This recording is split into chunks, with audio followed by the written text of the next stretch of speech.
The shocking secret to finding great wholesale deals. Nothing crazy I'm going to tell you. Actually, I'm just going to tell you the truth on how to do it. I'm going to tell you how I do it. I'm going to tell you how I do it with my son on my business. And I'm even going to go back to the days when I first started. And you are going to see a resounding message that says you just have to be extremely consistent in your efforts. And so many people think like there's this magic formula to wholesaling. And there are some, I'm not going to call them tricks to the trade. Here's the trick, is you actually have to do the business. There is no shortcut to this. If you think you can do novations, or you can do this technique, or you can go get a power of attorney and you don't have to do wholesaling anymore, you're dead wrong. Actually, you need to dive in and learn how to do wholesaling correctly.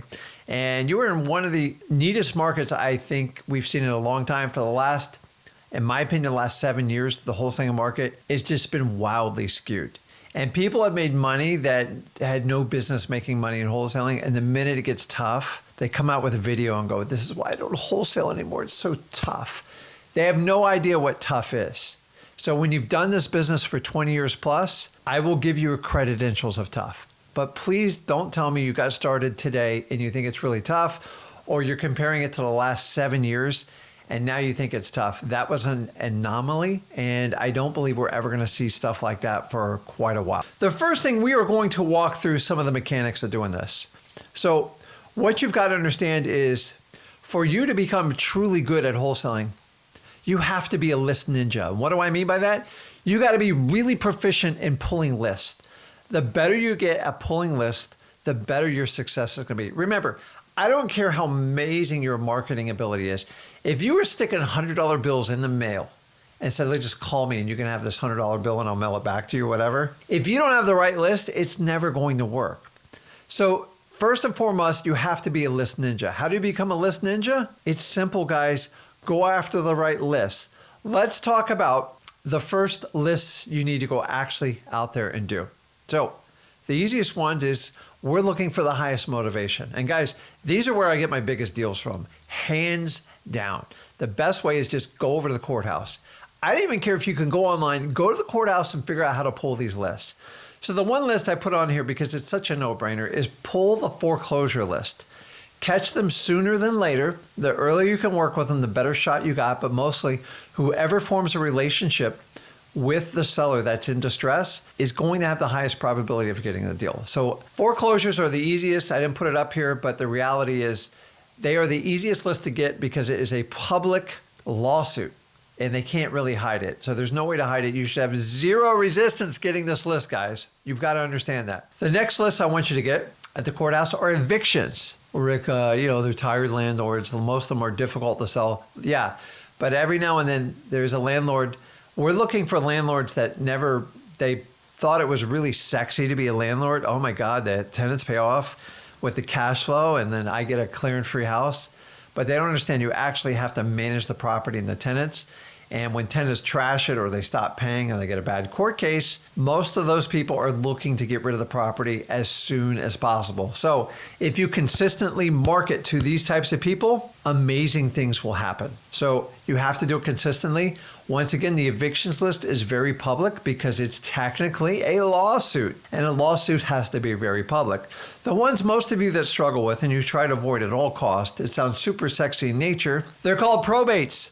And I'm going to tell you, if you want the biggest, fattest wholesale deal you ever want in your life, I guarantee you it's inside the probates. I've done multiple six-figure deals off tiny little single-family homes from probates. My greatest creative financing deal ever was from a probate. My greatest wholesale spread was from a probate. My greatest hotel spread was from a probate.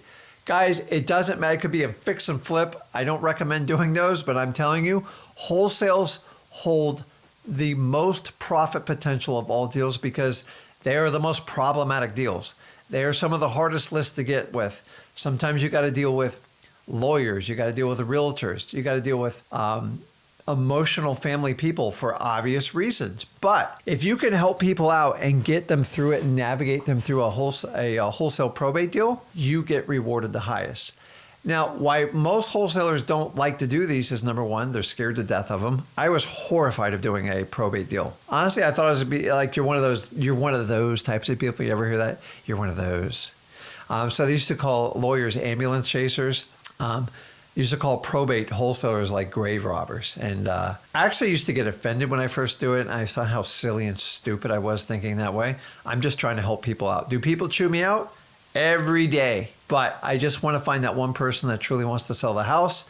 Why are probate deals so good? Think about this. The houses are run down. You're taking care of people at their end of life, and the focus should be on the human being, not the property. And typically these properties are very outdated, and they're usually in another state or another market.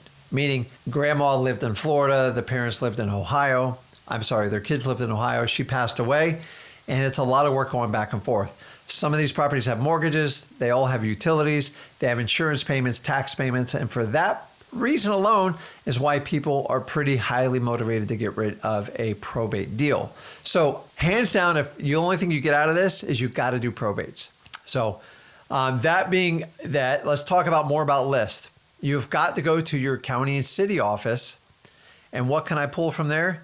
My favorite list, hands down, and this is my second highest income producing list, is code violations. Think about this. Code violations is simply when you don't follow the city's policy on how you're supposed to care for your house.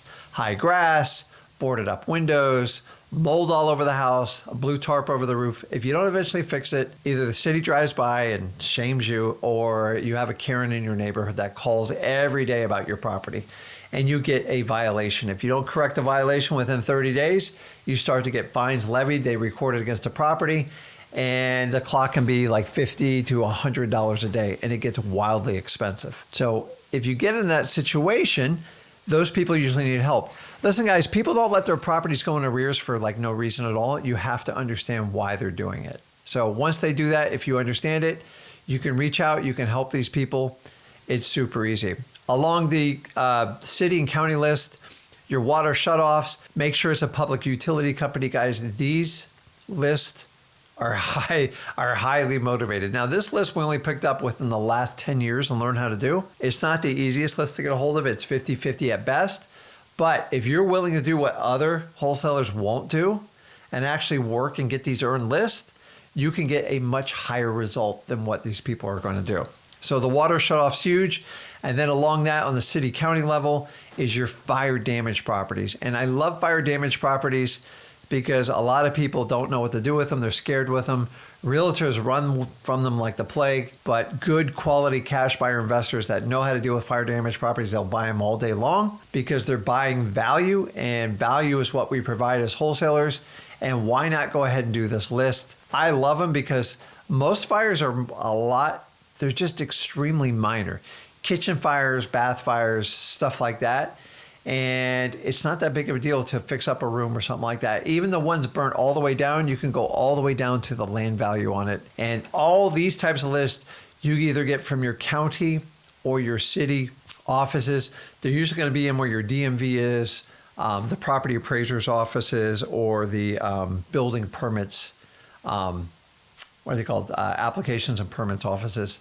At least that's the way it's set up in my area. So I'm going to go from this. So you've got to understand this. When I talk about lists, when we're talking about List Ninja, the harder the list, the better for you. End of story. Listen, the harder it is to get something, it means you're going to have less competition doing it. The easier the list is, the more competition you're going to get for it. If you understand that functionality and that main differentiator, you'll understand why. And stop worrying if the list is free or not. If you can go to a county courthouse or a city municipality and pull the list, don't worry if it's free, because you wish you actually had to pay for it, because it would probably be easier what these people are going to put you through.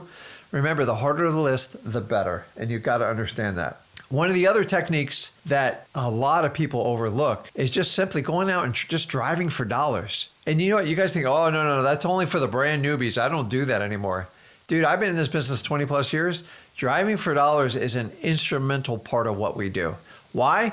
Because if I can look at a property and see distress, I'm so much quicker to getting a deal than just pulling it from a list. Remember, when you're pulling a list, you're just pulling data and criteria. to see if there's going to be a little bit of smoke. When I look at a property, not only do I see smoke, I see fire. I just got to connect with that seller and see if I can help them solve their problem. I know there's a problem. I just got to help them solve it. And that's our job. We are basically guides to help people out, to help solve a problem. You will never make someone sell you their house. You can try. God knows I tried. It doesn't matter. You have to deal with motivated sellers that want to talk to someone to help them fix their problem. And I cannot have the same conversation a realtor does. Realtors are looking to put perfect houses on the market and get tippy top dollar. I don't do that. I don't want to be a realtor. So driving for dollars is actually one of my favorite ways still to get it.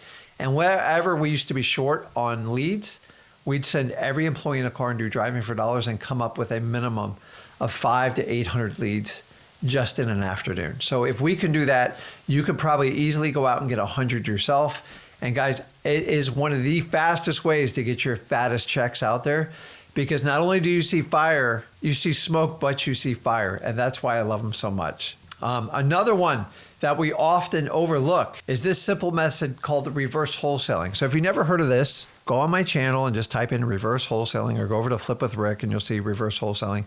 This is a method that we coined it early in the 2000s. I didn't invent it. I'd like to tell you I did, but I didn't. And all it says is we go out and concentrate on the buyer first. And you are in that type of market. I've been telling you to do this for the last year anyways. But the more intel you get from your cash buyers, the more you know what they'll pay for a property. You got to see, for the last 7 years, we've all been guessing because we didn't have to do this part. So now we're just reversing the order. Everyone always said, oh, go get a good, robust cash buyers list. But the reality is you have to do it now. You don't have a choice. Because if you don't know what cash buyers are willing to pay, you're going to write really bad contracts and you're going to get frustrated quick. So reverse wholesaling is simply as you put the cash buyer first, you spend time, you gather intel, you actually talk to them, you vet them, make sure they're not wholesalers. That is the key to it. And then once you do that, you can go to your motivated sellers and you can find price points that work. And here's the really cool part. If a deal's close and it doesn't quite work, before you even write the contract, you can go back to your cash buyer, which you now have a real relationship with, a business relationship, not a personal one. And you can find out, listen, I know you'd only spend $150. If you can do $155, I think I can deliver you a property in that area by the end of today. Is that something you're willing to do? Okay, if you could do it today. Then you go back to your seller and go, listen, if you could just take $145 instead of $150, I can probably do the deal right now. And by doing that, if you get both sides to give, or even just one, you just made a $5,000 or $10,000 profit. It's reverse wholesaling. It just means you put the cart before the horse. You focus on your cash buyers of exactly what they want, and then you strategically home in on all your marketing for that area. And one of the best techniques that work for this is reverse driving for dollars, because you can use sticky notes. You can pick the exact neighborhoods or sub-cities, and you can target them very specifically. The reason I like reverse driving for dollars, because it has a high response rate and it works really, really well. Now, the other part I like about reverse wholesaling, I know there's a lot of information I'm hitting you with, is it works really good in whenever you do a new virtual market. Why? Because you don't really know the market and you're trying to understand it. And that can be frustrating. I know our company's been through that so many times. Every time we go to a new market, we understand there is a 3-month learning curve. What better way to embrace the 3-month learning curve than doing the reverse wholesaling strategy? And guys, it doesn't mean you don't lock up. You don't have to lock up any deals. You lock up really good deals, and the ones that are on the cuff, you leave that open-ended area so you can get that last negotiation on both parties. And if you can get both or just one, it is a home run for you, because you would have never done that deal before. And you don't screw up your inspection dates, and you can actually get time. And if it takes you 3 to 5 days to negotiate that reverse wholesaling, I'd rather you do that than write a 1-week inspection, 2-week inspection where you actually still have time in case that buyer were to fall through. And so many of you guys do it like the reverse way. It drives me crazy. And the other one is, if you're doing land deals, reverse wholesaling is the only way to do land deals, in my opinion, because how much is somebody willing to pay for a piece of land? I don't know. And you know who knows? Your cash buyers all know. And so you got to get with them. Once you know what a cash buyer is specifically for land will pay, it's really easy. You just got to find motivated sellers within that area. And the really cool part about land is a lot of sellers, they only fixate on what they bought it for because they haven't had time to research on what the market it's selling for. And honestly, land deals can be easier, but they can be lower in profit, but they go much, much faster. You don't have inspections, you don't have tenants to deal with, and you don't have to worry about dragging your cash buyer through it. That's why land deals work really well. Reverse wholesaling has always been around for land deals because if you don't know what your cash buyer is going to pay for it, you can't buy it. And that's the frustrating part about it. So make sure you understand that. So let's run through. We've talked about all the real fat deals on it. So let's break down the kind of mentality it takes to get the best wholesaling deals. And as I said, I don't really believe in secrets. I believe one of the biggest killers is people's lack of marketing. And you really have got the fight to do the marketing. And what do I mean by that is just like you have to be a list ninja, you have to be a marketing maniac. I should really coin that phrase, marketing maniac. You got to be incisive about like just getting your message out there. Remember, if you don't have the right list, it means you don't have the right roadmap to get there. So the lists are vitally important, but the marketing aspect of wholesaling is you got to go out and you've got to fight every day for it. So let me walk through. What did I miss here? I missed, we're talking about the mindset.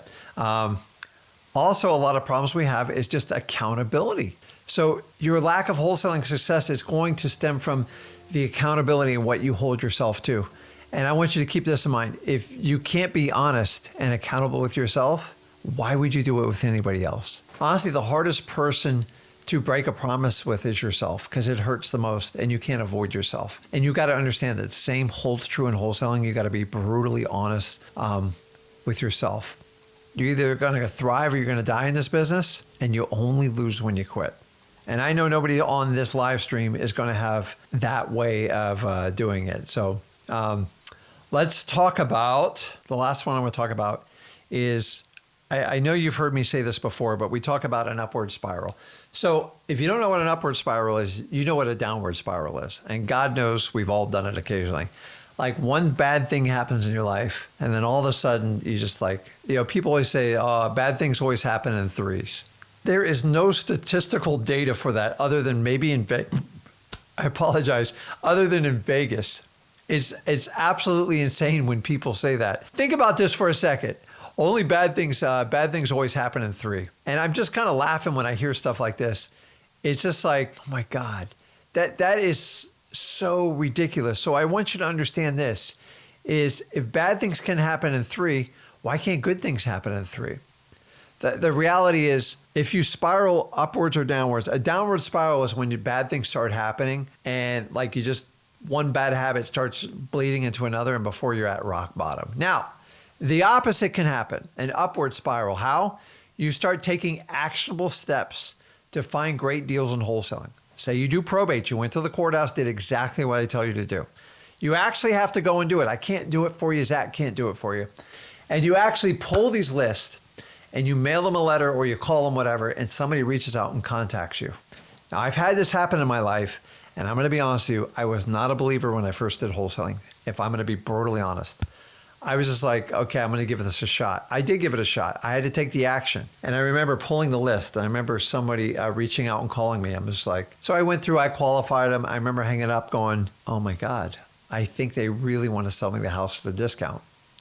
So I went to the appointment, scared, said everything wrong. I still got a great deal. And I walked away with like $32,000 3 weeks later. I'm thinking, this is amazing. I didn't even want to get too excited about it. Long story short, here I am 21 years later. So much happened in my life. I can buy multi-million-dollar properties. I can come and go wherever I want. And if I didn't start out by taking that basic belief in myself and take that action, it has been nothing but an upward spiral. Have I had stuff spun backwards? Yeah. But it's like one or two things, and then I get 5 more things that take me to the top on it. And I'm here to tell you the upward spiral is, if you make it a permanent part of your mindset, amazing things will happen in your life. And I'm telling you, it is really cool. But so many people are so stuck on the downward spiral, and I don't understand it. If anything can spiral downwards, it means it can go up just the same. And honestly, I believe you have more impact to do an upward spiral as opposed to a downward spiral. And if you understand the mindset of the power to do that, then that is going to be the best way to absolutely do it.